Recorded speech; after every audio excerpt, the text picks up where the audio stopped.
కానీ ఏమన్నా మీకు ఫ్యామిలీ కొంత టైం ఇవ్వగలిగారు అని అంటే ఆ సాఫ్ట్వేర్ జాబ్ ఇప్పుడే ఇచ్చారేమో సార్, అంతే అనుకోవచ్చా? డెఫినెట్లీ. వెంటనే వచ్చింది ఇక్కడ. నన్ను అడిగిన దానికి Yes, yes, చెప్పండి చెప్పండి. యుఎస్ లో ఉన్నంత వరకు ఆయన ఫ్యామిలీకి టైం ఇక్కడ అసలు అసలు నో వే. అయితే మీరు సాఫ్ట్వేర్ గా ఉన్న మీ వారు నచ్చారా, ఇప్పుడు పొలిటికల్ గా ఉన్న మీ వారు నచ్చారా అంటే ఏం చెప్తారు? ఎలా ఉన్నా మా వారే కదా. That's so nice, really.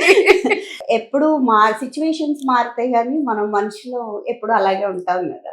Maybe situation different గా ఒక్కొక్కసారి మనకి నచ్చకపోవచ్చు, but you have to accept it. True. బట్ గోల ఉంటదిలేండి, టైమే ఉంటలేదు. పిల్లలు కూడా గోల పెడతారు వాళ్ళు. అంటే పిల్లల గురించే మెయిన్ అండి. యాక్చువల్ గా మా బాబు 5th month లో మేము యుఎస్ నుంచి వచ్చేసాం, ఓకే 17 లో. ఓహో. సహస్రాకి హార్డ్లీ 5 to 6 బిట్వీన్. అది బాగా ఎంజాయ్ చేసింది వాళ్ళ డాడ్ కంపెనీని.